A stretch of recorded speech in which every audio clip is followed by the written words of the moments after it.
জামাতের নিবন্ধন এবং আপনার প্রতীকের ব্যাপারে মাননীয় আদালতের কোনো অবজারভেশন আমরা পাইনি। অবজারভেশন পাওয়ার পরে এ বিষয়ে আইনগতভাবে যেটা প্রযোজ্য সেই অনুযায়ী ব্যবস্থা নেওয়া হবে। দ্বিতীয়টা হচ্ছে যে আপনার জনাব ইশরাকের ব্যাপারেও আমরা মাননীয় আদালতের কোনো নির্দেশনা এখনও পাইনি। কিছু অবজারভেশন এবং নির্দেশনা যেটা আসবে আমরা সেই অনুযায়ী আমাদের এখান থেকে ব্যবস্থা নেওয়া হবে। এই হচ্ছে আমাদের কাছে সর্বশেষ অবস্থা।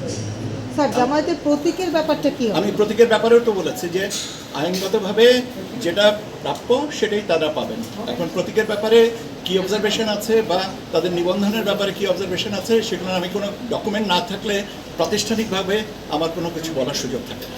কোনো কাগজ না পাওয়া পর্যন্ত প্রাতিষ্ঠানিকভাবে আনুষ্ঠানিক কোনো বক্তব্য দিতে পারবো না।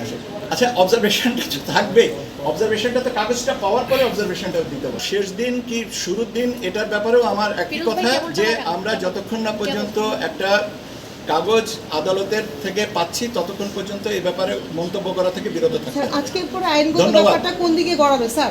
আইনগতভাবে কোন দিকে গড়াবে সেটা হচ্ছে যে কমিশন সিদ্ধান্ত নেবেন। এই কমিশনেরও তো একটা নিজস্ব সিদ্ধান্ত নেওয়ার পরিস্থিতি আছে।